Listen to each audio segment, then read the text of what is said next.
Breakout Session 2. Today we're going to learn over 100 chords in 10 minutes. So I got to talk fast. So I'm going to show you today the two most dreaded chords, the F bar chord and the B flat bar chord. And from that family of chords, we're going to learn over 100 chords. We're going to learn them quick. So this class is probably for more intermediate players, at least not very beginners, because you need to know your cowboy chords and you need to know a few notes. If you remember in the last breakout session, we talked about learning all the notes on the fretboard. Hope you've been working on that a little bit, because we're gonna work with some of the root notes on a couple of the strings. Before we get too far into it, as usual, I'd like to say hey to all the members of the Guitar League out there around the country that might be watching today. So in my guitar playing, I get around a little bit and I run into a lot of people, both adults and young folks, that say that they can't play an F chord. They say that hands are too big, their hands are too small, their fingers are too fat, their fingers are too little, etc. Every excuse you can imagine. So unless you have arthritis in your hand and you are a really young person who hasn't got any strength and can't wrap your hand around the fretboard, or maybe you lost a couple of fingers in a woodshop accident in high school, you'd have an excuse. But other than that, there's no excuses. You can learn to play this. So we're going to get started pretty quick here. We're going to break out of the caged system, the caged system of movable chords, and we're only going to use two of those chords from that system. We're going to use the A and the E. So we're going to start with the A and E chords. Actually, we're going to start with an E and an A minor. But what we're going to do is we're going to play those chords with our last three fingers instead of the first three. So this is the shape. This finger, your index finger, is not going to be on the fretboard. So you're going to practice playing the E chord and the A minor chord with those last three fingers. And you're going to go back and forth till you feel comfortable that you can do that. And you might even move it up at one fret and go back just to get the feel of it. So this finger is not being used right now. So you're using those last three fingers. Okay? So your middle finger is on the G string on the first fret, and your ring finger is on the A string on the second fret, and your pinky finger is on the D string of the second fret. Just like an E. Hopefully you know how to play an E. And now you play with those fingers, and you go to A minor, and keep going up and down till you feel comfortable you can do that. Then you want to lay down on play the A chord with either your pinky finger or your ring finger, either one of those.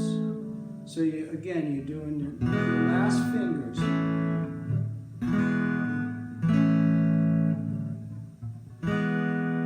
So you get really comfortable with that. Okay, and then as I mentioned, hopefully you've learned some of the notes on the fretboard, so you know what note is what, and you know that on the E chord, when we go to F, the root notes are going to be on the sixth string, on the big fat string. For this bar chord, the F bar chord, etc., the root note is going to be on the sixth string, And for the B flat bar chord, it's going to be on the 5th string. So, you're now going to take, and you're going to slide up, and your front finger is going to become a capo. You're going to bar the fret with your front finger. So that's the F, and that's the B flat.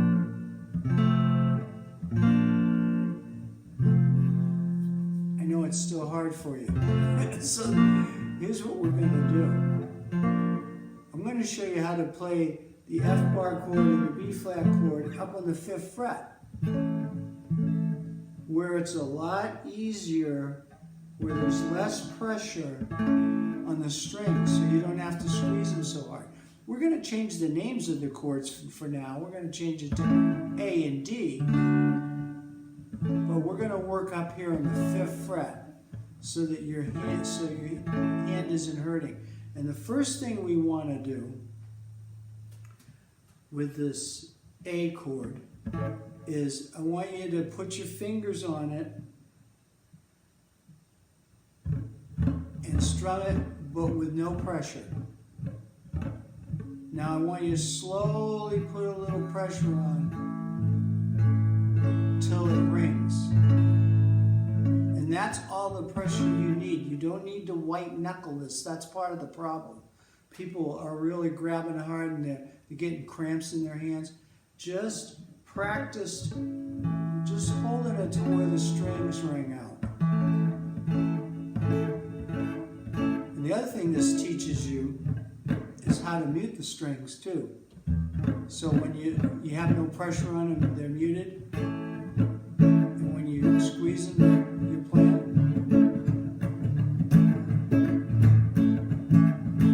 So you want to do that. And you want to do that with the D chord too. So in the D chord, you're using your first string as a capo, your first finger as a capo, and either you're going to use your 3rd finger to hold down the A shape, or your pinky finger, or both is a good thing, because sometimes you want to do it with your ring finger so you can play other notes with your pinky finger, and sometimes you just want to do it with your pinky finger. Okay, so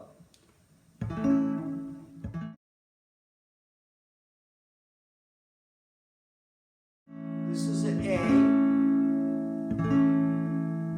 this is an A7. When you remove your pinky, I'm giving you a chart now so you can see what we're doing, and you'll notice on the chart it doesn't tell you what frets we're on. That's the beauty of this whole thing, is that we can move them around, and the root note determines what the chord is.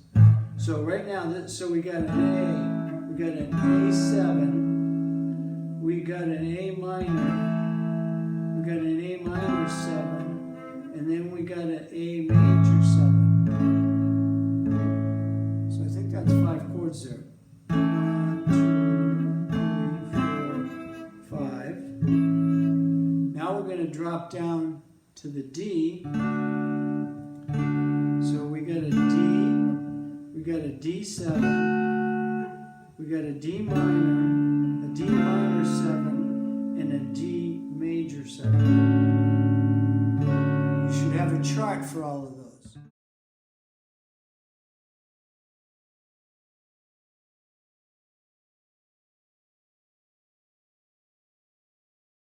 For the fingerings of those. And it doesn't matter what fret you're on. Right now we're on the 5th fret.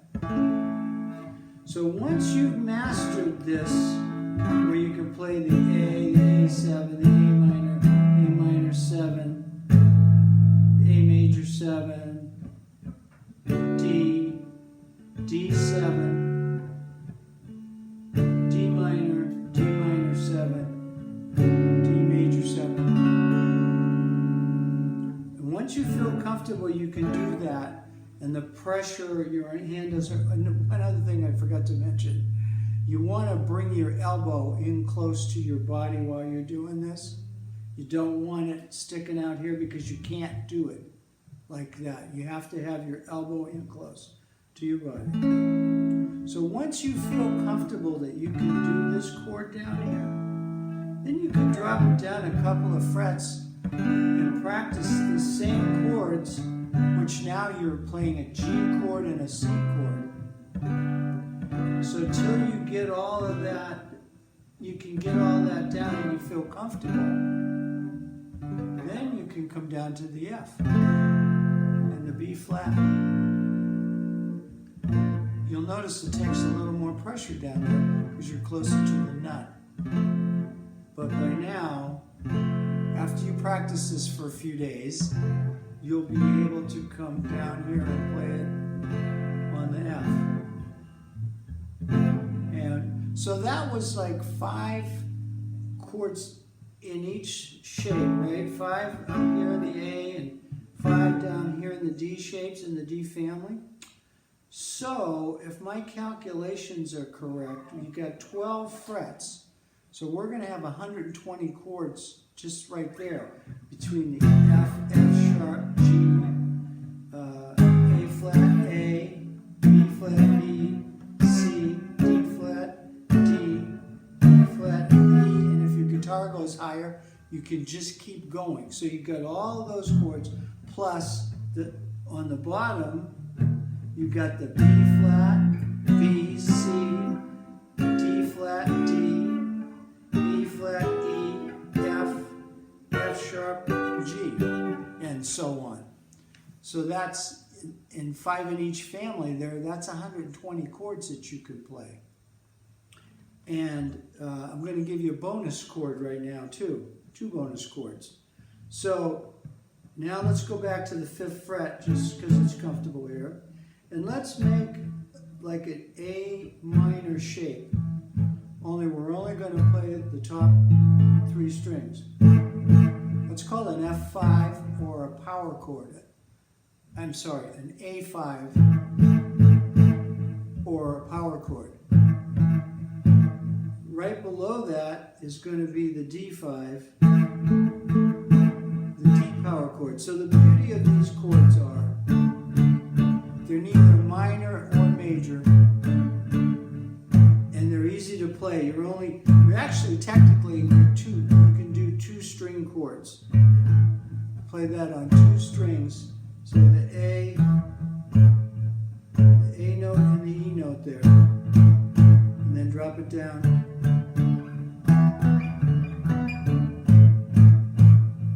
So that's 2 more. So I think you got about 144 chords here so far that you can do. Okay, so now we're sticking up here in A because it's easier to see.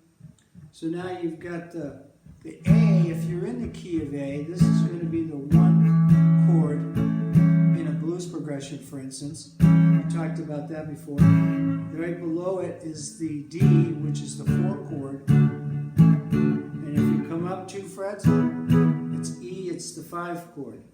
You can play 7 chords. The 7 chords. E7, D7, A7 for blues. And it works that way, again, all over the fretboard. The 1 chord, the 4 chord, and the 5 chord. 1, 4, 5. And obviously, there's flats and sharps in between them, and you can play right in there too.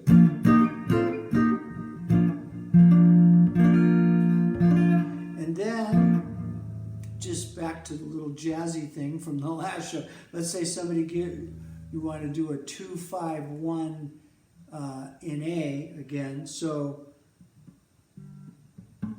actually, we're not going to do that. We're going to just do 1 in C. So 2-5-1 in C is going to be like a D minor, a G7 to a C major 7. So with these little fingerings, voicings, you can play some jazz. They're probably not jazz voicings as we know them, but they will work for jazz. summary, I want to say that all the E-shaped chords have the root note on the 6th string, and that root note determines the name of the chord. On the A-shaped chords, the root note is on the 5th string, and the 5th string note determines the name of the chord. And on these chords, you should strum from the 5th string down or up to the 5th string.